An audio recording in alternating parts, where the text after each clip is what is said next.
الحمد لله نحمده ونستعينه ونستغفره ونؤمن به ونتوكل عليه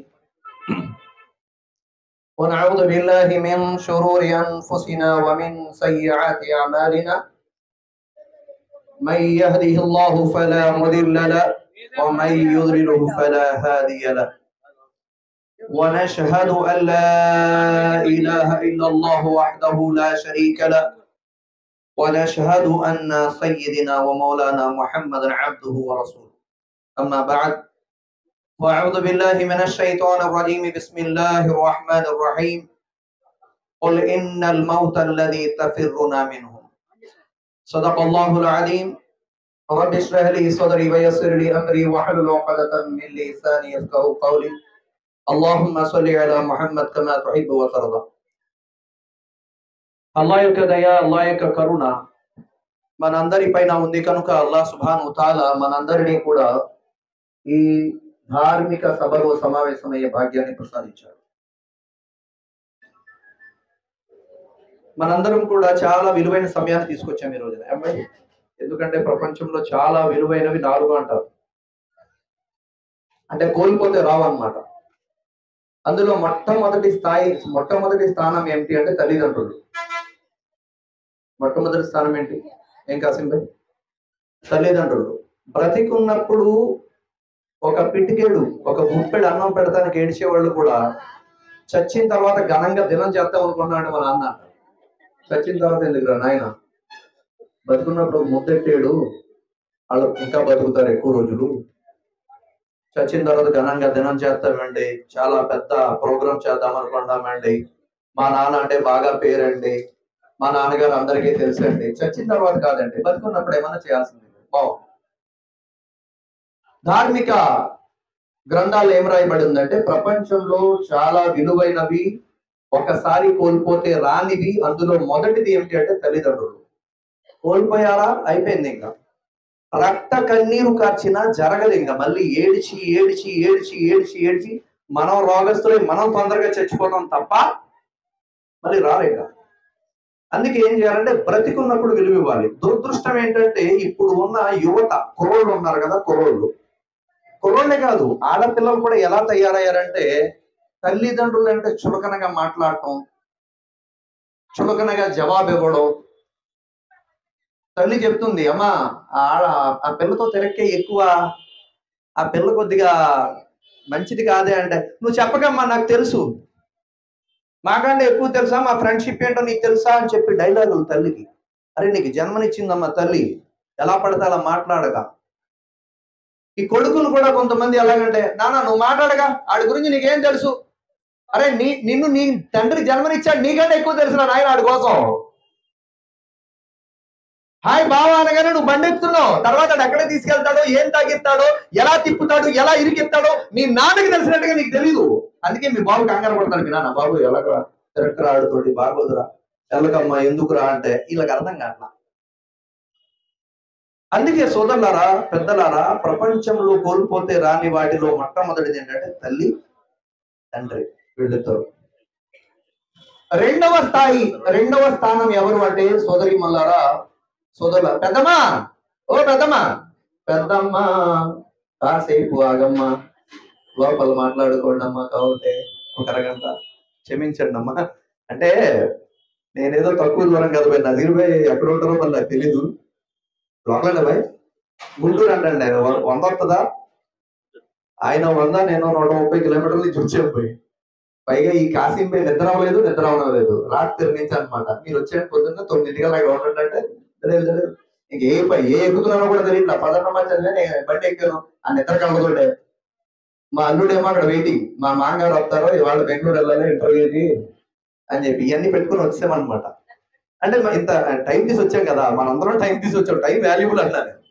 అందులో మొట్టమొదటిది ఏంటంటే తల్లిదండ్రులు కోల్పోతే రాలేరు, మళ్ళీ మనకి రారు వాళ్ళు. అందుకోసమే వాళ్ళు బ్రతికున్నప్పుడే వాళ్ళ గౌరవించాలి, వాళ్ళ విలువ ఇవ్వాలి. రెండవది సోదరి మల్లారా, సమయం చాలా వాల్యుబుల్ ప్రపంచంలో. సమయం, టైం చాలా వాల్యుబుల్. ఒక సెకండ్ గడిచిందా తర్వాత సెకండ్ వస్తుంది తప్ప గడిచిపోయింది మళ్ళీ రాదు. ఇంకా ఒక సెకండ్ అయిపోయిందండి, తర్వాత సెకండే ఇంక గడిచిపోయింది. ఆ సమయం మళ్ళీ రావాలంటే జరగదు అది.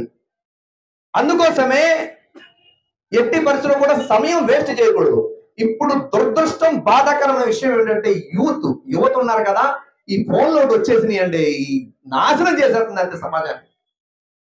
అల్లా మనందరినీ, మన బిడ్డల్ని రక్షించుగాక. చదువుకోండిరా నాయన అంటే ఆ ఫోన్లు ఎట్టుకుని ఆ ఫోన్లతోటే ఉంటారు, ఫోన్లతోటే.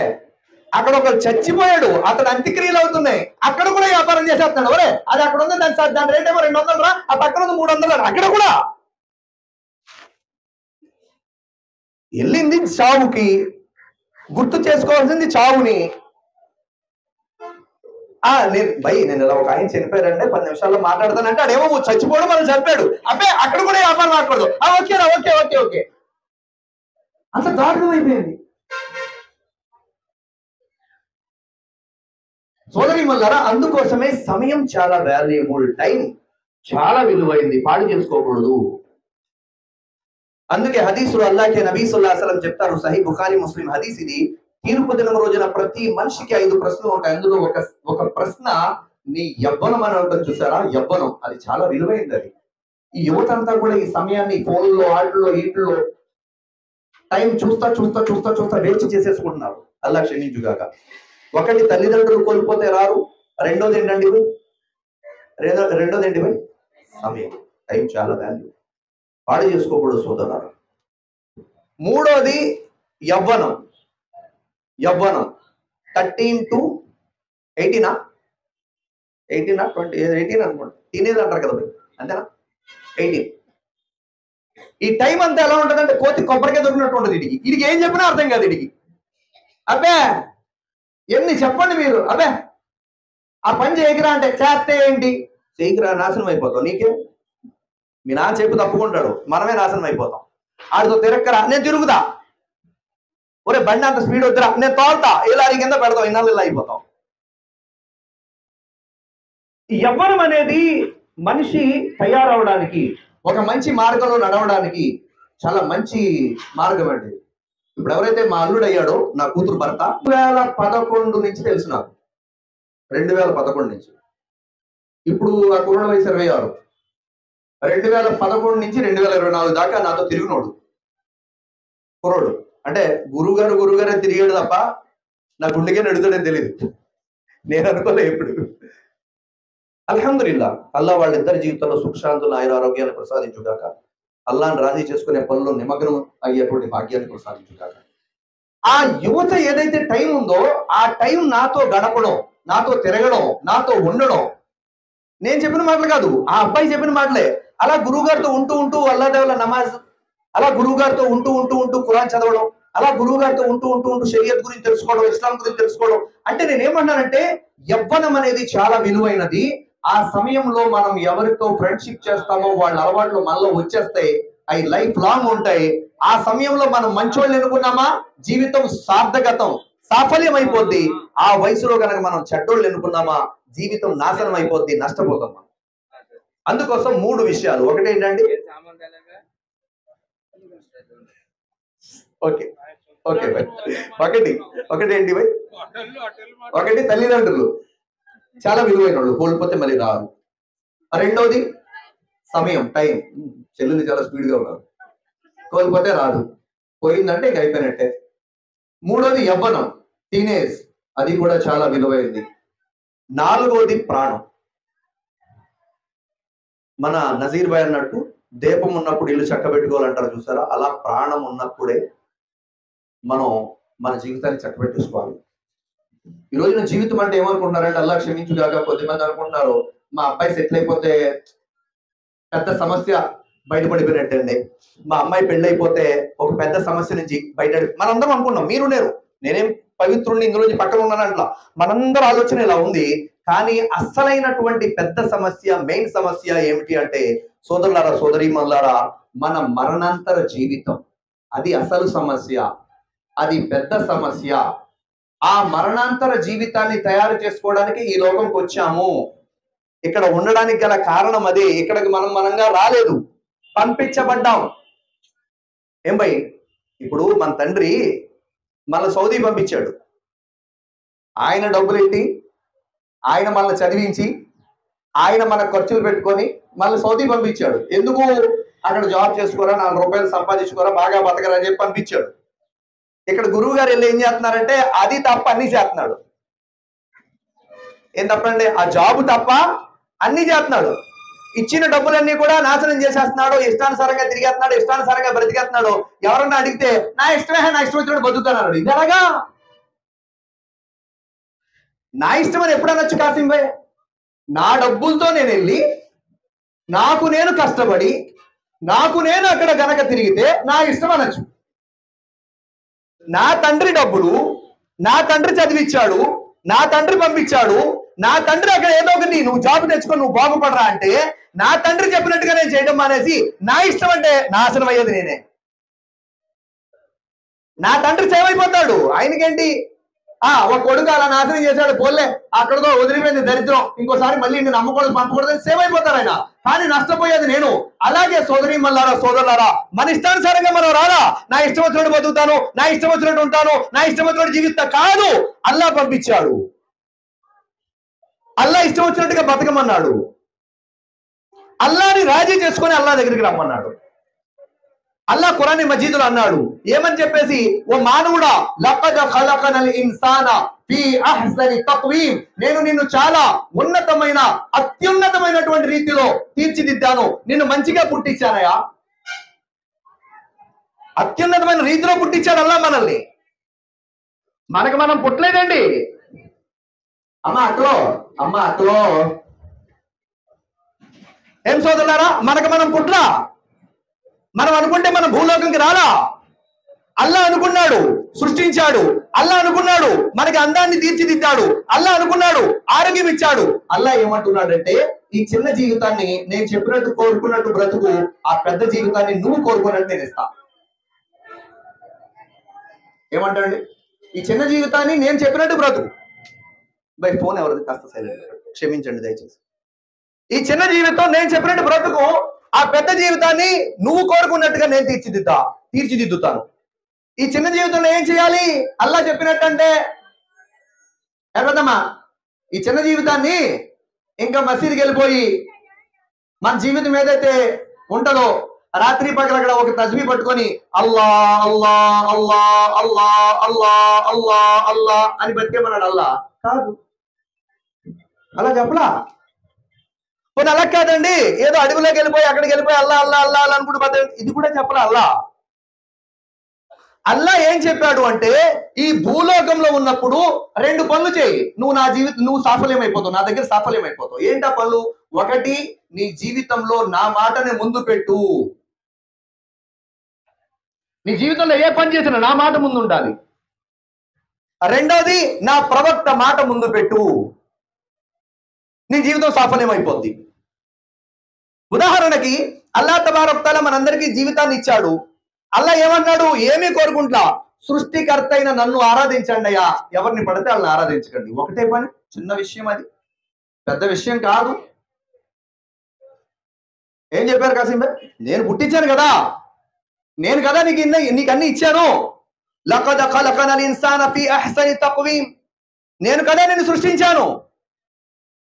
అల్లదీ ఖలఖక ఫసవ్వాక ఫఅదలక్ ఫీ అయ్యి సూరతిన్ మా షాఅ రకబక్, నీ అందాన్ని నేను కదా తీర్చిదిద్దాను. నన్ను ఒక్కడనే సృష్టికర్తని విశ్వసించు, నేను ఒక్కడనే దైవాన్ని విశ్వసించు, నన్ను ఒక్కడిని విశ్వసించు, నమ్ము, పూర్తిగా నన్ను ఒక్కడనే నమ్ము. కొద్దిగా అటు కొద్దిగా ఇటు వద్దు, కొద్దిగా వాళ్ళు చేస్తారు కొద్దిగా నేను చేస్తాను వద్దు, నేనే చేస్తా. అల్లాహుల్లదీ ఖలఖకుం థుమ్మ రజఖకుం థుమ్మ యుమీతుకుం థుమ్మ యుహీకుం. అల్లాహుల్లదీ ఖలఖకుం, అల్లాహ్ ఆయనే మనందరినీ కూడా సృష్టించాడు. థుమ్మ రజఖకుం, ఆహారం ఆయన ఇస్తున్నాడు. థుమ్మ యుమీతుకుం, మనందరికీ కూడా మృత్యు ఆయన ఇస్తాడు. థుమ్మ యుహీకుం, ఆయనే మనందరినీ తిరిగి లేపుతాడు. ఆ ఒకే ఒక్క అల్లాహ్ని నమ్మమంటున్నాడు అల్లాహ్, అదొకటే చేయండి. అల్లాహ్ ఒక్కడే, అదొకటే నమ్మండి, సరిపోద్ది, ఏం అవసరంలా. 2వది సోదరులారా, సోదరీమణులారా, ప్రతి పనిలో కూడా హజరత్ ముహమ్మద్ సల్లల్లాహు అలైహి వసల్లం ఎవరైతే ఆఖరి ప్రవక్త అని చెప్పి ఖురాన్ స్టేట్మెంట్ ఇచ్చిందో, ఖురాన్ మజీద్ లో సూరా అహ్జాబ్ వాక్యం 40లో అల్లాహ్ తబారక్ తఆలా అంటాడు, మా కాన ముహమ్మదున్ అబా అహదిన్ మిర్ రిజాలికుం వలాకిన్ రసూలుల్లాహి వ ఖాతమన్ నబియీన్. హజరత్ ముహమ్మద్ సల్లల్లాహు అలైహి వసల్లం మీ పురుషుల్లో ఎవరికి తండ్రి కాదు, ఆయన ప్రవక్తల పరంపర అంతము చేసే ఆఖరి ప్రవక్త. ఖతం, అయిపోయింది మాట. ఆఖరి ప్రవక్త ఎవరు అన్నారు, జవాబు ఖురాన్ ఇచ్చింది. జవాబు ఖురాన్ 33వ అధ్యాయం 40వ వాక్యం, మా కాన ముహమ్మదున్ అబా అహదిన్ మిర్ రిజాలికుం వలాకిన్ రసూలుల్లాహి వ ఖాతమన్ నబియీన్. హజరత్ ముహమ్మద్ అంతిమ ప్రవక్త, ఆఖరి ప్రవక్త. ఇక ప్రవక్తలు ఎవరు లేరు, రారు. హజరత్ ఈసా అలైహిస్సలాం వచ్చినా కూడా ప్రవక్తగా రారైనా, ప్రవక్త ముహమ్మద్ సల్లల్లాహు అలైహి వసల్లం ఉమ్మతిగా వస్తారైనా. ఆ ముహమ్మద్ సల్లల్లాహు అలైహి వసల్లం చెప్పిన విధానాన్ని అనుసరించాలి. ఏంటి ఆ విధానం? ఏమైనా కష్టమా? అవండి, నా అంత పగిడి ఉంది కదా కాసిం భాయ్, ఇంత పగిడి ఉంది కదా, ఇంత పగిడి కట్టుకొని ఇంత పెద్ద గడ్డం పెట్టి ఇంత పెద్ద జుబ్బా వేస్తేనే మీరు స్వర్గానికి వెళ్తారని ఏమైనా ప్రవక్తగా చెప్పారా? కాదు. ఈ ఇస్లాంలో ఒక గుర్తులు, మంచి ఆచరణలు, పుణ్యాత్ముల యొక్క విధానం, ప్రవక్త వారి యొక్క సాంప్రదాయాలు ఉంటే చాలా ఉత్తమం. మాషా అల్లా, చాలా పుణ్యమైనటువంటి పనులు. కానీ వీటికంటే ముఖ్యమైన కొన్ని సున్నతులు ఉన్నాయి. ఈ రోజున ఫోకస్ ఏమైపోయిందంటే కొద్ది మందికి ఇవే ఫోకస్ అయిపోయింది. ఇది దురదృష్టం. ఇది ఒక్కటే. ఈ మాట చెప్తే మా వాళ్ళు కొద్దిగా బాధేస్తుంది. టోపీ గడ్డం పెట్టుకున్న వాళ్ళందరూ కూడా నెంబర్ 1 కాదురా నాయన, దీంట్లో కూడా దో నెంబర్ ఉన్నారంటే, మీరు మమ్మల్ని ఎటకారం చేస్తున్నారు. మీరు మిమ్మల్ని ఎటకారం చేయట్లేదు నాయన, మీరు చాలా పుణ్యాలు. టోపీ గడ్డం పెట్టలేని వాళ్ళు కూడా మంచోళ్ళు ఉన్నారంటే బాధ వచ్చేస్తుంది కొద్ది మందికి. బురఖాలు వేసుకున్న వాళ్ళు కొద్దిమంది చెడ్డోళ్ళు ఉన్నారు తల్లి. బురఖాలు వేయకుండా కూడా పద్ధతిగా మంచిగా బతికే వాళ్ళు ఉన్నారు తల్లి. గౌరవించండి. ఎందుకు ఎప్పుడు చచ్చిపోతాం తెలియదు. బురఖా వేసుకోలేదని అవమానంగా చూడటం, టోపీ గడ్డం లేదని చులకనంగా మాట్లాడటం వద్దు. ఒకప్పుడు జరిగింది మన మీద ఏదో. 2002లో నేను మసీదుకి వెళ్తే, అప్పుడు ఫెలోషిప్ మాది సంఘం, క్రిస్టియానిటీలో ఫెలోషిప్ మా సంఘం, మా పాస్టర్ చంద్రబాబు గారు, మా పాస్టర్ గారు. ఇస్లాం గురించి మనకు తెలియదు. ఎందుకంటే మనంతా నూరు భాష అంటే ఏమీ తెలియని భాషలం కదా మనం. పేరుకు మాత్రం అందరూ నూరు భాష అంటారు మనల్ని. మేమేమో ఏం తెలియని భాషలం. మేము మసీదుకి వెళ్ళకపోవడానికి మూల కారణం నేను ఏంటంటే, కేవలం మీరు రదాఫారే నూరు భాషారే మసీద్కు రంజాన్కు కానే కాతారే అనేవాడు. ఇప్పుడు ఎవరో కొత్తవాడు వచ్చాడండి మసీద్కి, ప్రేమగా అస్సలాము అలైకుం కాసిం భాయ్ బాగున్నారా, మాషా అల్లా మీరు మసీద్కి వచ్చారు, అల్హమ్దుల్లా, చాలా సంతోషం వేసింది మిమ్మల్ని మసీద్లో చూసి. రండి భాయ్ అంటే ఆ ప్రేమ ఎలా ఉంటది? మీరు నూరు భాషలు రా, రంజాన్లో వస్తారా, తింటానికి వస్తారా అని చెప్పి అంటే ఈ భాష ఎలా ఉంటది? 2001లో నాకైతే అదే గుర్తు. 2001లో ఒక ఆయన మెడబట్టికి మసీదులోంచి బయటకు గెంటుతున్నాడు నన్ను ఇలాగా. కారణం ఏంటి? నేనేం బయట ఉండి కాదు పైగా. వాళ్ళ దృష్టిలో వాళ్ళు అనుకున్నది ముస్లింని కాదేమో, ఉర్దూ గొప్పగా వచ్చిన ముస్లింని కాదేమో. నేను మెడపట్టు గెంటుతో మాట అన్నాడు, నువ్వు నూరు భాష రా, నువ్వు లదాఫ్ రా, నువ్వు తింటానికి వస్తారా, రంజాన్లో వస్తారా, మా అమ్మలో కూడా రావురా అని చెప్పి. నువ్వు చెప్పాల్సిందే కాదురా నాయన, పెద్ద ఆయన. అప్పటికే ఆయన చాలా పెద్ద ఆయన, నా 50 ఏళ్ళు ఉంటాయి నా టైంలో. ఇప్పటికి 70 ఏళ్ళు అంత ఉంటాయి ఉన్నారు ఆయన. కానీ ఎప్పుడు గుర్తు చేయలేదు పోయి. వాళ్ళు తప్పు చేశారని నేను ఆ తప్పు చేయను. అల్లా నాకు అవసరం లేదు, అల్లా రాజీ అవ్వడం చాలు. దాని గురించి భయపడి మేము మసీదులకి వెళ్ళేవాళ్ళం కాదు. మెయిన్ అదే కదా కారణం. దాని గురించి తప్ప ఇంకేం కాదు. మేము నూరు భాషలు అంటారని చెప్పి దూరం అయిపోయేవాళ్ళం మసీదు. అయితే ప్రవక్త సల్లల్లాహు అలైహి వసల్లం యొక్క సున్నతులు ఎన్నో ఉన్నాయి. మన వాళ్ళు ఏమనుకున్నారంటే ఇది ఇది ఇది ఇది ఉంటే నెంబర్ 1 సాయిబ్రా. ఆ తర్వాత ఆడి దగ్గర 10,000 తీసేసుకొని ఈ టోపీ ఆడికి ఎట్టేస్తే ఈ గడ్డం టోపీ వాళ్ళు నమ్మకూడదా? అప్పుడు వచ్చేది అసలు విషయం. మరి అసలు సున్నతి ఏంటి? ప్రవక్త ముహమ్మద్ సల్లల్లాహు అలైహి వసల్లం హజరత్ అనస్ రలియల్లాహు అంటారు. అనస్, చాలా అత్యున్నతమైన సున్నతి చెప్పనా? అనస్, మంచి సున్నతి నీకు చెప్పనా? మంచి సున్నతి ఏమిటి అంటే, ఏ మనిషి మీద కూడా నీవు అసూయ ద్వేషం అనేది పెట్టుకోవద్దు. ఇది చాలా గొప్ప సున్నతి అంటారు అల్లాహ్ నబీ. ఎవరి మీద కూడా మనం ఏం పెట్టుకోకూడదు అంటే సోదరులారా, అసూయ ద్వేషం అనేది పెట్టుకోకూడదు. సోదరులారా, పెద్దలారా, మన జీవితంలో ఏ పని చేసినా ముందు అల్లాహ్ యొక్క మాట ఏముందో చూడాలి. రెండోది ప్రవక్త గారి పద్ధతి ఏముందో చూడాలి. ఇక్కడ ఎవరైతే మస్తాన్ వలీ భాయ్ ఈ లోకం నుంచి వెళ్ళిపోయారో వాళ్ళ కుమార్తె ఏమిటి, నూర్జహాన్. ఈ చెల్లి నాకు ఎవరో తెలియదండి. నాకు ఎప్పుడు పరిచయం అయ్యారో కూడా తెలియదు. ఎందుకంటే కొన్ని వేల మంది వాట్సాప్లో కొన్ని ప్రశ్నలు అడుగుతుంటారు. అల్లాహ్ వల్ల నాకు కొన్ని జవాబులు ఇస్తూ ఉంటా, మాట్లాడుతూ ఉంటా. కొన్ని భార్యాభర్తల సమస్యలు వస్తూ ఉంటాయి, వాళ్ళే మాట్లాడుతూ ఉంటా. బాగా పెద్ద విషయాలు అయితే ముఫ్తీ సాబ్తో మాట్లాడి ఇలా డివోర్స్ విషయం అంట ముఫ్తీ సాబ్ మీరు మాట్లాడండి కాస్త, వీళ్ళిద్దరూ కలిస్తే మనకు పుణ్యం వస్తుందని చెప్పి ముఫ్తీ సాబ్కి అప్పగించి నేను తప్పకుండా. ఎందుకు ముఫ్తీ సాబ్కి అప్పగిస్తానంటే ఆయన తండ్రి గారు పోలీసు, వాళ్ళ బాబాయిలు 6 పోలీసు వాళ్ళే. ఈ చెల్లి నూర్జాన్ చెల్లి ఎప్పుడు పరిచయం అయ్యారో కూడా నాకు తెలీదు. కానీ ఈ వీడి తపన ఏదైతే ఉందో ఆ తపన నాకు చాలా సంతోషం వేసిందండి. అంటే ఎక్కువగా పొగట్టం అనేది తప్పది, మంచిది కాదు అది. ఎందుకంటే పబ్లిక్ లో ఒక మనిషిని ఎక్కువగా పొగడకూడదు. ఎవరైనా ఇప్పుడు కాసిం అన్నారు అసలు సూపర్ తోపు అన్నారు అనుకోండి, నేను నీట్ గా జాగ్రత్తగా కాకండి సైడ్ అయిపోవాలన్నమాట. ఎందుకంటే పొగడతల వల్ల సైతాన్ ఏం చేస్తాడంటే ఒక రకమైన అహం తీసుకొస్తాడు మనలో, మనకు తెలియదు అది, మనలో వచ్చేది మనకు తెలియదు, అది అసలు మనకు అర్థం కాదు, నాలో ఒకటి నిండిపోద్ది. అయితే ఈవిడి నాకు ఒకసారి మెసేజ్ చేశారు, అస్సలాము అలైకుం భయ్యా, నా పేరు నూర్జాన్, నేను అమెరికాలో ఉంటాను, ఇలా ఫలానా ఊరు మాది, ఒక కోరిక భయ్యా నాకు మీతోటి అని చెప్పి. ఏం చెల్లంటే ఇలాగ మా అమ్మ నాన్న ఉన్నారు భయ్యా, మీ వీడియోలు బాగా మా అమ్మగారు చూస్తూ ఉంటారు, ఒక్కసారి మీతో మక్కా తీసుకెళ్లాలని కోరిక అని చెప్పాను. తప్పకుండా వెళ్దాం చెల్లి ఇన్షాల్లా. నేను ఉండాలి అంటే కనుక నా గ్రూపులు వేరు, ఎందుకంటే మసీద్ పని, ప్రసంగాలకు వెళ్ళడం, వ్యాపారం చేసుకోవడం, వీడియోలు అప్లోడ్ చేయడం, ఇవన్నీ పనులు ఉంటాయి. నేను సంవత్సరంలో 2 సార్లు వెళ్తాను, లేదా 1 సారి వెళ్తాను, లేదా 3 సార్లు వెళ్తాను, అది అల్లా ఇష్టం చెల్లి. కానీ ఎప్పుడన్నా చెప్పలేనంటే అలా కాదు భయ్యా, మా అమ్మగారు మీతోటే వస్తాన్నారు, మీరు వెళ్ళే డేట్ చెప్పండి, అప్పుడు అమ్మ నాన్న పంపుతానని చెప్పన్నారు. నేను అలాగే అల్లాదా డేట్ ఒకటి చెప్పాను, వీళ్ళ అమ్మ నాన్నగారు అల్లాదా ఇక్కడికి వచ్చాను ఫస్ట్ టైం లైఫ్ లో. అప్పుడు కాసిం భాయ్ గారు లేరంటే ఎక్కడో బయట ఉన్నారంటే, అది కలవలేకపోయా. అప్పుడు వచ్చారు, చాలా ఆనందపడ్డారు ఆవిడ. అల్హమ్దుల్లా 15 రోజులు కూడా ఏదో సొంత కొడుకులో మాట్లాడేవారు నన్ను. నేనే మామూలుగా అందరితో చాలా క్లోజ్ గా కలుగుతానని చెప్పి నాకు అందరూ అంటుంటారు, అప్పుడు మీరు ఎక్కడున్నా కలిసిపోతారండి, ఎవరితోన్నా కలిసిపోతారండి మీరు, మామూలుగా అందరూ అంటుంటారు. నేను ఈ బాబాయిని చూసి, నూర్జా చెల్లెళ్ళ నాన్నగారిని చూసి చాలా హ్యాపీ ఫీల్ అయ్యేవాడిని. ఎందుకంటే నన్ను కొడుకులా మాట్లాడేవారు ఆయన. ఆ రూములు వేరు కదా కాసిం భాయ్, వాళ్ళు ఎక్కడ ఉంటారు, వాళ్ళు పై ఫ్లోర్ ఉంటాం, మేము కింద ఉంటాం, లేకపోతే వాళ్ళు కింద ఉంటారు, మేము పైన ఉంటాం కదా. అలా ఎలాగానే మా అబ్బాయి వచ్చాడు, ఏమైనా ఉంటే పెట్టాను. ఏంటిది, నేను మిమ్మల్ని మక్కకి తీసుకొచ్చాను, నేను మీకు పెట్టాలి, నేను మీకు ఏమంటారు మెహమాన్ నవాజీ చేయాలి, మీరేంటి బాబాయ్ కూర్చోండి బాబాయ్ అంటే, లేదు మీ పిన్ని ఎత్తా తినబ్బాయి తినేళ్ళని చెప్పారు. అంటే సోదరులారా, పెద్ద సోదరీమణులారా, నేనేం చెప్తున్నానంటే ఈ ప్రపంచంలో మనిషి ఎన్ని సంవత్సరాలు బ్రతికినా గౌరవం అనేది 2 విషయాల ద్వారా అల్లా ఇస్తాడండి. 2 విషయాల ద్వారానే అల్లా గౌరవం ఇస్తాడు. ఈ రోజున అందరూ అనుకుంటారు కదా, డబ్బు ఉంటే బాగా గౌరవం వస్తుంది, డబ్బు ఉంటే మన వెనకాల అందరూ తిరిగేస్తారు. ఇది రాంగ్ అండి. డబ్బు అన్ని విషయాల్లో పనిచేయదు, అన్ని విషయాల్లో కూడా ఉపయోగపడదు. ఒకవేళ అన్ని విషయాల్లో పనిచేసేది అయితే కరోనాలో ఎవడో సాగకూడదు, అందరూ బతికేయాలి.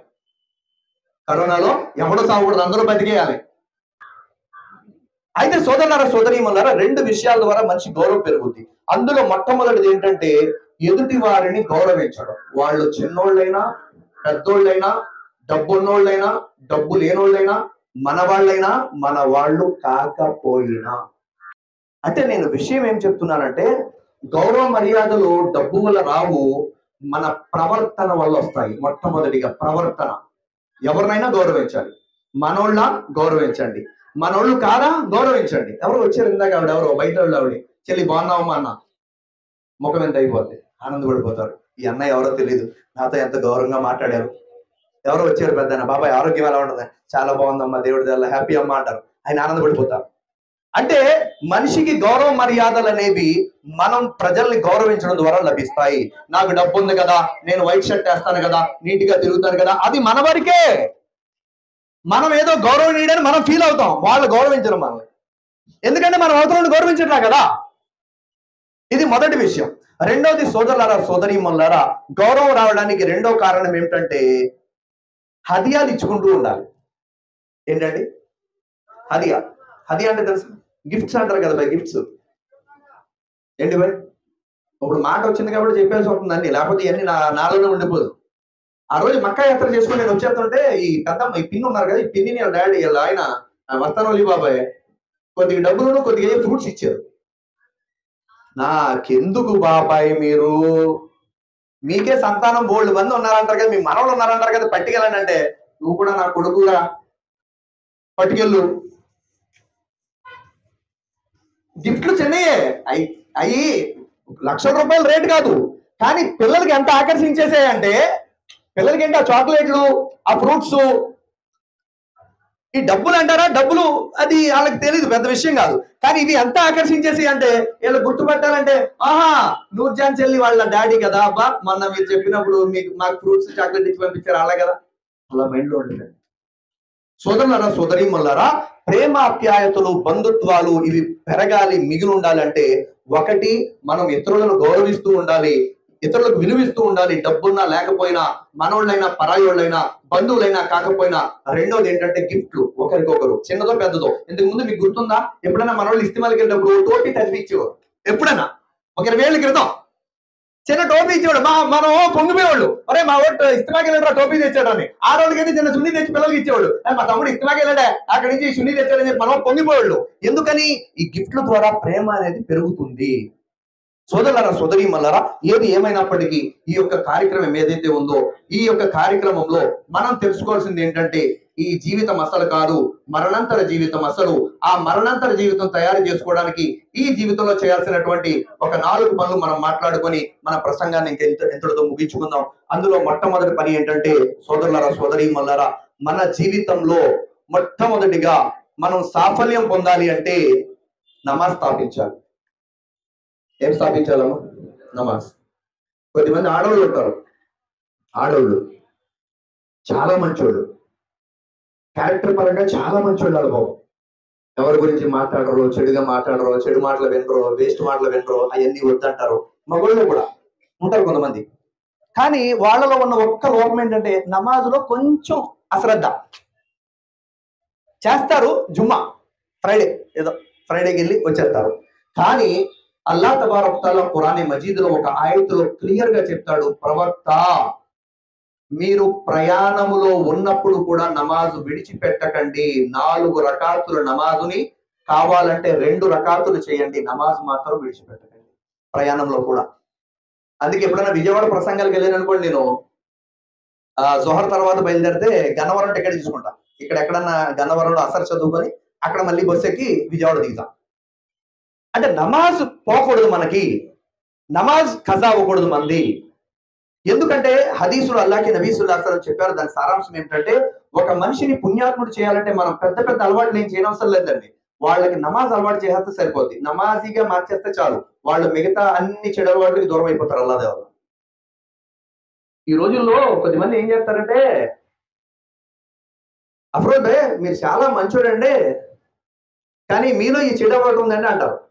ఈ చెడు అలవాటు ఉందని చెప్పండి, నేనెందుకు ఒప్పుకున్నా? నేను పవిత్రుడని ఫీల్ అవుతుందా? మీ నాలో చెడు అలవాటు ఉందని నేను ఒప్పుకోను. అందుకు మీరు ఏం చేయాలంటే, నన్ను మార్చాలంటే ఏం చేయని అవసరం, నమాజ్ అలవాటు చేసి వదిలేస్తే చాలు, నమాజ్ నేర్పు వదిలేస్తే చాలు, అంతే, ఏం అవసరం. మీకు నమాజ్ రాదా? నా వాట్సాప్ నెంబర్ ఉంది, నూర్జాన్ చెల్లి దగ్గర ఉంటుంది, కాసిం దగ్గర ఉంటుంది. ఫోన్ చేయండి, మొత్తం సూరాలు, ఆడియోలు, వీడియోలు ఏ విధంగా చదవాలి, సింపుల్ గా ఏ రకంగా నమాజ్ చదవాలి మొత్తం నేను మీకు పెడతాను, నేర్చుకోండి. అలా చాలా ఈజీ. మనం పూర్వకాలం రోజుల్లో లేవు ఏమంటే, మాకు నేర్పేవాళ్ళు ఎవరు లేరంటారు. ఆన్లైన్ లో నేర్చుకోవచ్చు. మా కూతురు అల్లాదల్లా 14వ పార ఆన్లైన్ లోనే, ఒక పక్క డిగ్రీ సెకండ్ ఇయర్, పక్క 14వ పార మౌలానా అబ్దుల్ అలీం గారి దగ్గర. నేర్చుకోవాలంటే నేర్చుకోవచ్చు అల్లాదల్లా. ఒకటి, నమాజ్ స్థాపించండి, ఇది మొట్టమొదటి చేయాల్సిన పని. రెండవది సోదరీమణులారా, భార్యాభర్తల జీవితం చాలా ఇంపార్టెంట్. ఇది ఎందుకంటే ప్రపంచంలో చాలా విలువైన బంధం ఏదైనా ఉంది అంటే, మహోన్నతమైన బంధం ఉందంటే తల్లిదండ్రులది. చాలా విలువైన బంధం ఉందంటే భార్యాభర్తలు. మహోన్నతమైన బంధం తల్లిదండ్రులది, విలువైన బంధం భార్యాభర్తలది. ఈ భార్యాభర్తల జీవితం నాశనం అవడానికి కొన్ని కారణాలు ఉన్నాయి. అందులో మొట్టమొదటి కారణం ఈ రోజుల్లో నేను చూస్తుంది ఏమిటి అంటే, భార్యని భర్త చులకనగా చూడటం, భర్తని భార్య చులకనగా చూడటం. ఎన్ని నమాజులు చేయనివ్వండి, ఎంత ఖురాన్ చదవనివ్వండి. నాకు ఒక కాల్ వచ్చింది, ఆలిం అని పెళ్లి చేసుకున్నప్పుడు, ఆలిం అంటే తెలుసు కదా మీకు, హాఫీజ్ ఆలిం కదా, ముఫ్తీ. ఆలిం అమ్మాయిని పెళ్లి చేసుకున్నప్పుడు 3 చెరువులు నీళ్ళు తాగించేసింది నాకని చెప్పేసి అన్నాడు భర్త. గోల ఎత్తేస్తున్నాడు. చదువుంది కానీ సంస్కారం లేదు. భర్తతో ఎలా ప్రవర్తించాలి, భర్తతో ఎలా ఉండాలి, భర్తతో ఎలా మాట్లాడాలి, భర్తకి ఎలా విలువ ఇవ్వాలి. ఎందుకంటే ఇది వరకు రోజుల్లో ఎలాగంటే ఉమ్మడి కుటుంబాలు ఉండేవి. ఎలా మీ ఆయన వచ్చాడు అన్నం పెట్టు అని ఎవరో పెద్దలు చెప్పేవారు. ఈవిడ త్వరగా వెళ్ళి మా భార్యకి మా భర్తకి అన్నం పెట్టాలి కదని చెప్పి లేచి త్వరగా అన్నం పెట్టేది. ఇప్పుడు తల్లులకి ఉమ్మడి కుటుంబాలు లేవు కదా. బొగుడు పొద్దున్న నుంచి సాయంత్రం దాకా కుక్కలా కష్టపడి వచ్చిన ఈవిడ కాలు మీద కాలేసుకొని ఉండండి, సీరియల్ వస్తుంది, ఆటొచ్చి అన్నం పెడతానంట. చెప్పేస్తావు ఈ లోపు నువ్వు. చచ్చిపోతాడు భర్త. అంటే అడిగేవాళ్ళు లేరు కదా. ఇప్పుడు ఇల్లులో ఉమ్మడి కుటుంబం ఉందనుకోండి, అయ్యి బాబు మా అత్తగారు లేదా మా మామగారు లేదా ఎవరో అడుగుతారని చెప్పేసి భయమన్నా ఉండేది ఆ రోజుల్లో. నేను అందరు ఆడవాళ్ళు అలా ఉంటున్నారు అనుకోలేదు అమ్మాయి. ఈ రోజుల్లో కొద్దిమంది పిల్లలు ఇలా అయిపోయారు, తెలియక ఉమ్మడి కుటుంబాలు లేవు కదా.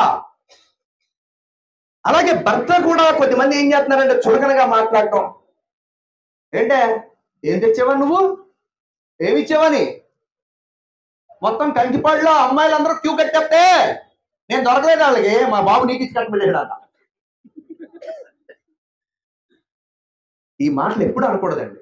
మనం ఎంత తోపైనా కావచ్చు, భార్య మనసును గెలవాలంటే నువ్వు చాలా త్యాగం చేసి నా కోసం ఇల్లు వాకిలు వదిలి, అన్నదమ్ములను వదిలి, తల్లిదండ్రులు వదిలి, బంధువులను వదిలి, స్నేహితురాలను వదిలి ఎంతో త్యాగం చేసి వచ్చేవే బాబు, నీకు అల్లా ఎల్లప్పుడూ సంతోషంగా ఉంచాలి. ఎంత కృతజ్ఞత చెప్పినా తక్కువే అని చెప్పి ఒక్క మాట అంటే చాలండి, మన కోసం పిచ్చిదైపోద్ది, ఫిదా అయిపోద్ది. ఇంకా ఏం అవసరంలా, మనమేమి పెద్ద పెద్ద కొనేసి ఇచ్చిన అవసరంలా.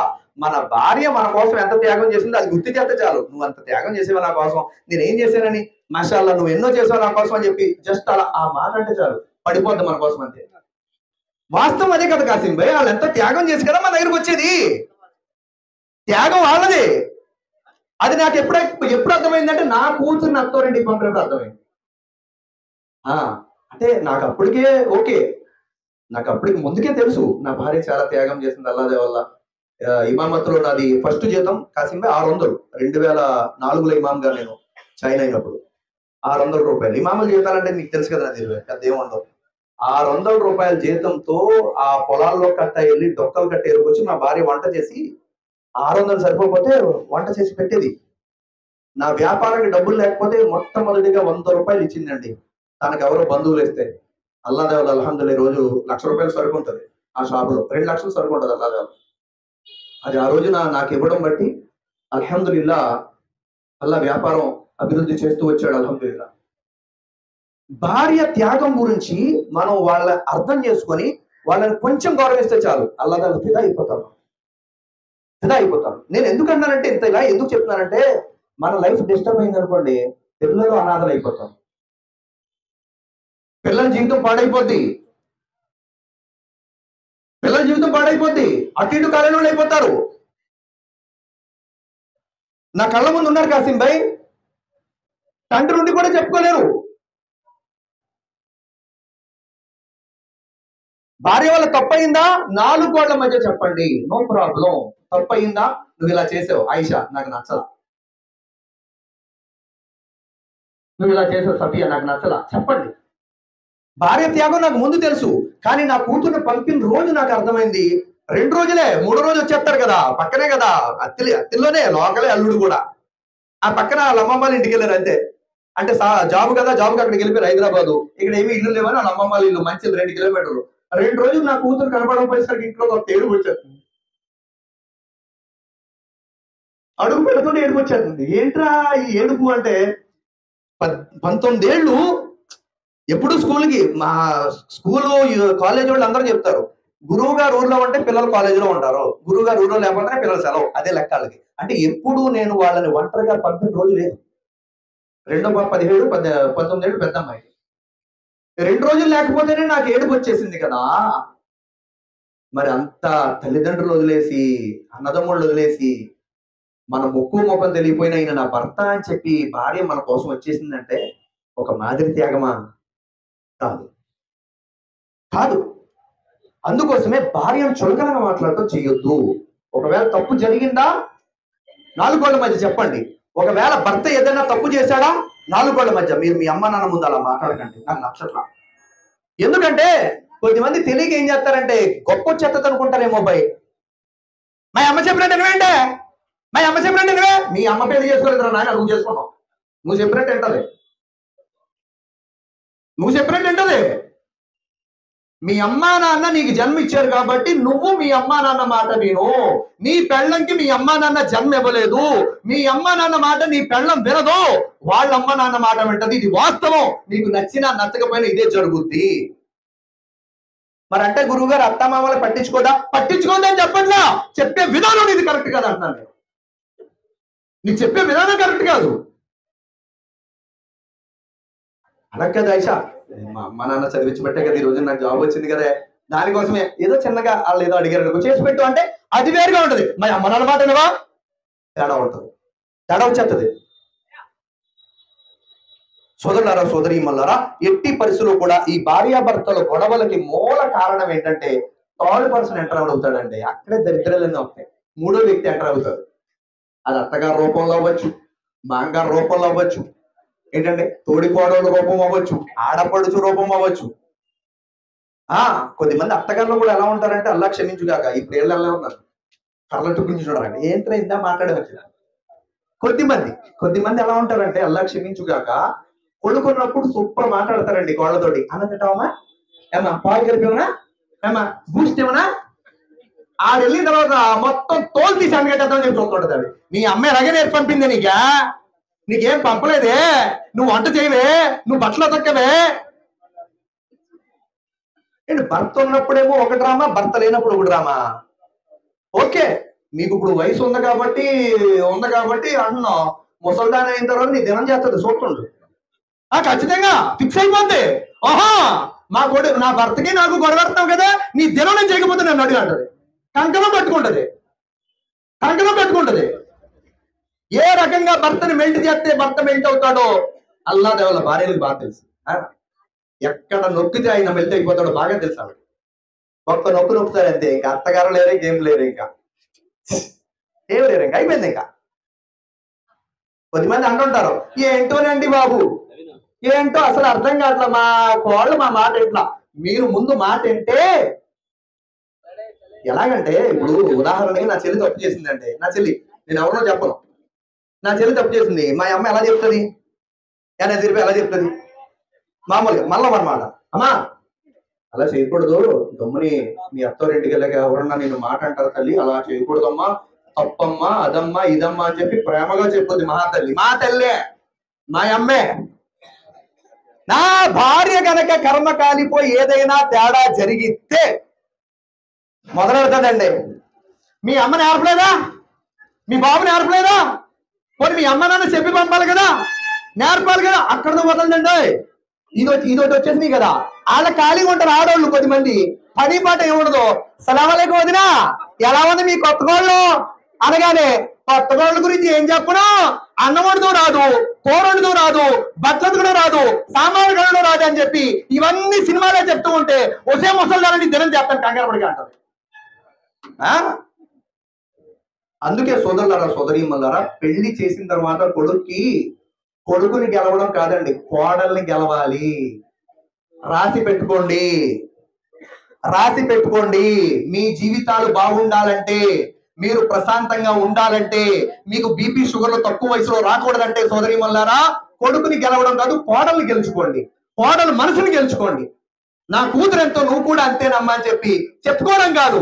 మీరు గనక గెలుచుకున్నారా అల్లా దయ వల్ల మీరు ముసలోళ్ళు అయిపోతే, మీరు చచ్చిపోయేలా ఉన్నా మీ సేవ కొడుక్కి చెప్పకుండా ఉచ్చరణ చేస్తుంది, తన భర్తకి చెప్పకుండా ఉచ్చరణ చేస్తుంది. అయ్యో మా అత్తగారు చాలా మంచిదండి బాబు, ఎప్పుడు పల్లెత్తి మాట కూడా అనలేదు, నాకు పెళ్ళైన కొత్తలో ఏమీ చేత కాకపోతే తన కూతుర్లా నాకు నచ్చ చెప్పిందే తప్ప ఎప్పుడు కూడా నా మీద విసుక్కోలేదండి బాబు, ఆవిడికి నేను తప్ప ఇంకెవరున్నారు సేవలు, నేను తప్ప ఇంకెవరు చేస్తారు, నేను చేస్తానండి అని చెప్పి భర్తకు కూడా చెప్పకుండా వచ్చి అత్తగారికి సేవ చేస్తుంది. అబ్బే ఇటేమో కొడుకు దగ్గరేమో ఒక డ్రామా కొద్దిమంది, అటేమో కోడల దగ్గర ఒకలాగా. ఇది చేయకూడదు సోదరీమణులు. ఇలా చేయడం వల్ల ఏంటంటే భార్యాభర్తల మధ్య గొడవలు వస్తాయి, బిడ్డలు అటు ఇటు కాకుండా అయిపోతారు.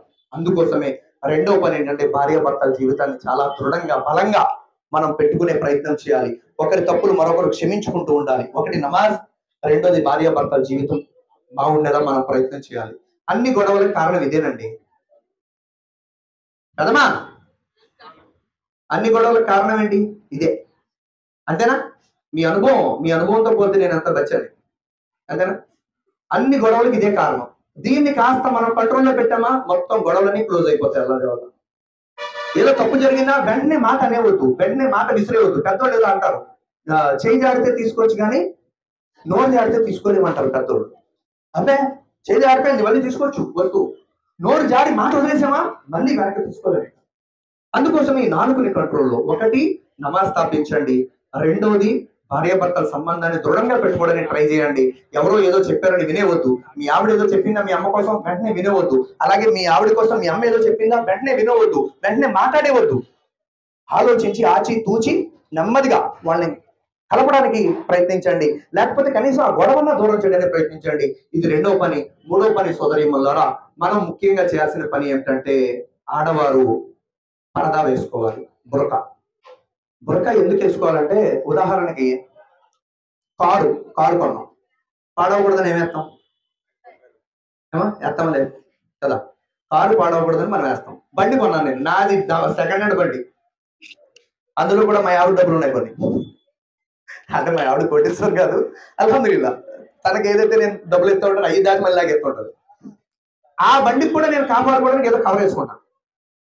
ఆఫ్టర్ ఆల్ చిన్న చిన్నింటికే మనం కవర్లు వేసి కప్పుతున్నాం కదా. మరి ఆడవాళ్ళని అల్లాహ్ తబారక్ తఆలా చాలా విలువగా, చాలా ఉన్నతంగా, అత్యున్నతంగా పుట్టించాడు. ఏ చూపులు పడితే ఆ చూపులు పడి ఆడవాళ్ళ ఆరోగ్యాలు పాడవకూడదు, నసలు తగలకూడదు, నాశనం అవ్వకూడదు. మగోళ్ళకి ఏముందంటే దిష్టి గిష్టి చాలా తక్కువ తగులుతుంది. ఎందుకంటే మనం అలా ఉంటాం కదా. ఆడవాళ్ళు అలా ఉండరు, ఆకర్షితంగా ఉంటారు. అందుకోసం షరియత్ ఏం చేసిందంటే బురకా వేసుకోండి, మీ అందాన్ని మీరు దాచిపెట్టండి, ఎక్కడ పడితే అక్కడ బహిర్గతం చేయకండి. దానివల్ల ఎన్నో చెడులు మీకు సంభవిస్తాయి. ఆ చెడు నుంచి మీరు ఆగడం కోసం మీరు బురకాలో ఉండండి. ఆ బురకా వేయడం ద్వారా చాలా చెడు నుంచి మీరు రక్షించబడిపోతారు. ఒక ఎగ్జాంపుల్ అండి, మా పాప డిగ్రీ ఫస్ట్ ఇయర్ కదా, డిగ్రీ సెకండ్ ఇయర్ కదా. మా అమ్మాయి కాలేజీలోనే ఎప్పుడు కూడా ఇప్పుడు దాకా ఒక్క కుర్రోడు కూడా మాట్లాడడం తెలియదు. అలా ఏంటి దేనికోసం ఏంటంటే ఏదో పెద్ద మా అమ్మాయి రౌడీలా ఉంటది, ఇలా నడుస్తుందని కాదు. ఆ బురకాలో ఉంటది చూసారా, ఆ బురకాలో ఉండటం వల్ల మాట్లాడటానికి కూడా ఎవరు ధైర్యం చేయరు. ఏమన్నా అడిగినా కూడా మా పాపని ఆ ఫ్రెండ్స్ ఉంటారు కదండి, ఆ పిల్ల ద్వారా ఒకసారి సొమ్మైనా మాడగా ఇలా డైరెక్ట్ గా మాట్లాడటానికి కూడా ధైర్యం చేయరు. ఇద్దరు అమ్మాయిలు అంటున్నారు, ఒక అమ్మాయి కప్పుకొని ఉంది, ఒక అమ్మాయి మామూలు బట్టల్లో ఉంది, అంటే కొంచెం బట్టలు బాగోలేకుండా ఉన్నారు. ఎవరిని ఎటకారంగా డైలాగ్ వేస్తారు? బాగాలేని అమ్మాయినే. మొత్తం కప్పుకుని అమ్మాయిని డైలాగ్ లేదు, కప్పుకొని ఉంది కదా ఆవిడి. అందుకోసం సోదరీమణులారా, మీరు అనుకుంటారేమో మమ్మల్ని కప్పేసి మమ్మల్ని ఇది చేద్దామనుకో. కాదండి, నాగరికత అనేటువంటి పేరుతో ఒకప్పుడు వస్త్రాలు పూర్తిగా కప్పుకునేవారు. ఇప్పుడు నాగరికత అనే పేరుతో ఇప్పేసుకుంటున్నారు. అల్లాహ్ క్షమించుగాక, కొంతమంది, అందరూ కాదు. అలాంటి బట్టలు వేయడం కూడా ఇస్లాంకి నిషిద్ధం అది. అందుకోసమే ఆడవాళ్ళు పరదాలో ఉండేటువంటి ప్రయత్నం చేయండి, బురకా వేసుకునే ప్రయత్నం చేయండి. ఒక్కసారే బురకాలో రాలేం మనం. ఎందుకని చెప్పడం కదమ్మా, మా నడరాగలేదే ఇప్పుడు కప్పేసుకుంది మొత్తం అంతా డైరెక్ట్ వేసేస్తారు మనోళ్ళు. ఎవరో బయట లేరు, మనోళ్ళే వేస్తారు మళ్ళీ. అందుకోసం ఒకసారి మనం రాలేం కాబట్టి నెమ్మదిగా ఒక చున్నీ వేసుకోవడం అలవాటు చేసుకొని, తర్వాత ఆ చున్నీని కట్టుకోవడం అలవాటు చేసుకోండి. చున్నీలు ఉంటాయి కదా, ఇప్పుడు హిందువుల అమ్మాయిలు ఉంటారు, మా షాప్కి వస్తుంటారు, అక్కడికి వచ్చి ఈ పట్టుకెళ్తుంటారు, ఈ స్కార్ఫ్ల కింద ఉంటాయి కదమ్మా, ఫేస్ కవర్ చేయడం కోసం పాడవకుండా అదిగో ఆ పాప వేసుకున్నారు ఎవరెవరు, అవి వేసుకొని కట్టుకొని వెళ్తూ ఉంటారు. ఎందుకు నేను అడిగా, ఓ చెల్లి ఎందుకమ్మా అంటే, అనే ఆ ఫేస్ డస్ట్ పడిపోయి పాడైపోతుంది కదా, అందుకోసం కట్టు. వాళ్ళు డస్ట్ పడిపోతుందని కాపాడుకోవడానికి ట్రై చేస్తున్నారు కదా. మనకి ఇస్లాంలో అది పుణ్యకార్యం, అది ఇస్లాంలో ఒక గొప్ప పుణ్యం. అది దాన్ని మనం ఎందుకు వదులుకోవాలి? నెమ్మదిగా స్కార్ఫ్ అలవాటు చేసుకోండి, తర్వాత బురకా అలవాటు చేసుకోండి, నెమ్మదిగా అలవాటు అవుద్ది. ఇది మూడో పని. నాలుగో పని సోదరీమణులారా, సోదరులారా, ఎవరైతే మస్తాన్ వలీ భాయ్ ఇక్కడ చనిపోయారో ఆయన కోసం దువా చేయండి. ఇప్పుడు కూతుర్లైనా కొడుకులైనా, నేను పిల్లలు ఎంతమంది కూడా నాకు తెలియదు అంటే, నాకు నూర్జాంజలి తప్ప ఇంకెవరు టచ్లో లేరు అలా, అంటే మనకు తెలియదు. పిల్లలు ఎంతమందో నాకు తెలియదు. కొద్దిమంది డబ్బు ఖర్చు పెట్టే స్థాయిలో ఉంటారు. ఉదాహరణకి నూర్జాన్ చెల్లి డబ్బు ఖర్చు పెట్టే స్థాయిలో ఉంటారు. ఉదాహరణ ఒక చెల్లేమో అంత స్థాయిలో ఉండకపోవచ్చు, చిన్న స్థాయిలో ఉండొచ్చు, అంటే అంత డబ్బు పరంగా ఉన్నతమైన స్థాయిలో ఉండకపోవచ్చు.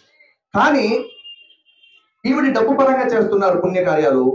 ఎవరికైతే అంత ఫైనాన్షియల్ గా స్తోమతో లేరో వాళ్ళు దువాల పరంగా స్వర్గంలో పంపించచ్చు తండ్రి. ఇస్లాం ఎక్కడ కూడా ఈ రూల్ పెట్టలా, మీరు డబ్బు ఉంటేనే స్వర్గానికి వెళ్తారు, మీరు డబ్బు ఖర్చు పెడితేనే స్వర్గానికి పంపించగలరు. లేదండి, డబ్బు ఉన్నవాళ్ళు డబ్బులు ఖర్చు పెట్టి పుణ్యాలు పంపుతుంటారు, డబ్బు లేని వాళ్ళు దువాలు చేసి పుణ్యాలు పంపుతుంటారు. ఎలా మా తండ్రి పాపక్షమాపణ ప్రసాదించు, ఎలా ఎవరైతే మా పెద్దవాళ్ళు చనిపోయారో వాళ్ళ పాపక్షమాపణ ప్రసాదించు, దువా చేయండి. అలాగే మీ అందరితో కూడా నా యొక్క విన్నపం, నా యొక్క రిక్వెస్ట్ ఏంటంటే, ఎవరైతే మస్తాన్ వలీ భాయ్ ఉన్నారో ఆయన పాపక్షమాపణ కోసం దువా చేయండి. అల్లాహ్ తబారక్ తఆలా మనందరికీ చెప్పింది ఏంటంటే ఆచరించే భాగ్యాన్ని ప్రసాదించుగాక. దువా చేసుకున్నాం, ఆడవాళ్ళు మనసులో ఆమీన్ అనుకోండి. అల్హమ్దులిల్లాహి రబ్బిల్ ఆలమీన్. అల్లాహుమ్మా సల్లి అలా ముహమ్మదిన్ వ అలా ఆలి ముహమ్మదిన్ వ బారిక్ వ సల్లిం. రబ్బనా ఆతినా ఫిద్ దున్యా హసన వ ఫిల్ ఆఖిరతి హసన వ కినా అదాబన్నార్. ربنا هب لنا من ازواجنا وذرياتنا قرة اعين واجعلنا للمتقين اماما. ఎల్ల మా ఘోర పాపాలు మన్నించు, మా సమస్త దోషాలు క్షమించు. ఎలా నిన్ను ఇష్టపడే జీవితం ప్రసాదించు, ఎలా నిన్ను ఆనందింప చేసుకునే జీవితం ప్రసాదించు, ఎలా నిన్ను సంతోషింప చేసుకునే జీవితం ప్రసాదించు. ఎలా మా జీవితం చాలా చిన్న జీవితం, ఎలా ఎలా జీవితంలో చాలా సమయం నిన్ను మర్చిపోయి జీవితాన్ని గడిపేసేవి, ఎలా మా పాపాలని కూడా క్షమించేలా ఇక ముందు మిగిలిన జీవితం వల్ల నిన్ను గుర్తుంచుకునే జీవితం గడిపే భాగ్యం ప్రసాదించేలా మా జీవితాలలో పూర్తిగా నీ యొక్క ఆజ్ఞ మీద ఆచరించే భాగ్యం ప్రసాదించు.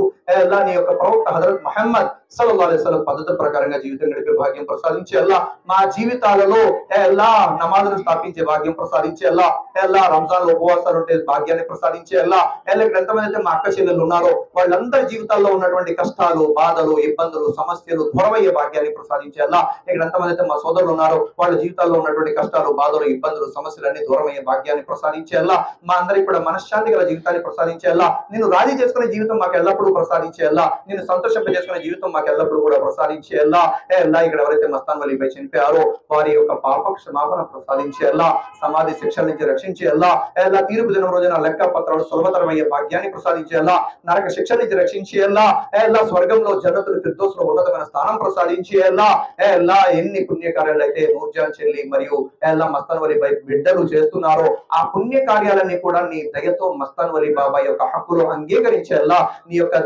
మా యొక్క దువాని యొక్క దయాకరుణతో అంగీకరించేలా. ఇన్నల్లాహ వ మలాయికతహు యుసల్లూన అలన్ నబీ యా అయ్యుహల్లదీన ఆమను సల్లు అలైహి వసల్లిము తస్లీమా.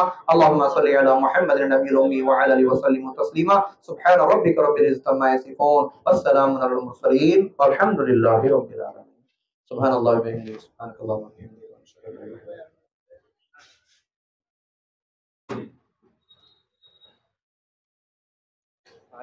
జజాకల్లాహ్ భాయ్, జజాకల్లాహ్. పళ్ళింగే మరి చెప్పేయాలి కదా, ఎలా చేసేద్దాం కదా. ఎలా ఒకసారి మైక్ ఏదైనా వాళ్ళ సోదరులారా, ఎవరైనా నమాజ్ చేసుకోవాలంటే మగవాళ్ళు ఈ లోపల నమాజ్ జరుగుతుంది. ఇన్షాల్లా వజూ చేసుకొని లోపలికి వచ్చేయండి. నమాజ్ ఈ లోపలే జరుగుతుంది భాయ్ ఇన్షాల్లా. అస్సలాము అలైకుం వరహమతుల్లాహ్.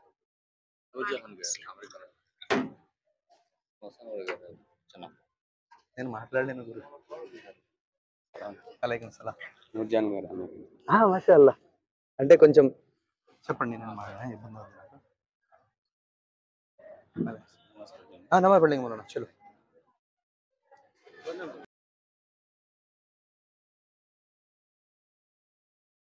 మీ అందరితో రిక్వెస్ట్ ఏంటంటే మన ఛానల్ని 74% ప్రజలు సబ్స్క్రైబ్ చేసుకోకుండా చూస్తున్నారు. దయచేసి సబ్స్క్రైబ్ చేసుకోండి. అదేవిధంగా ఈ వీడియో మీకు నచ్చితే లైక్ చేయండి. అలాగే మీ అమూల్యమైనటువంటి కామెంట్ని రాయండి. అదేవిధంగా ఈ వీడియో మీ స్నేహితులకి, మీ బంధువులకి తప్పకుండా షేర్ చేయండి.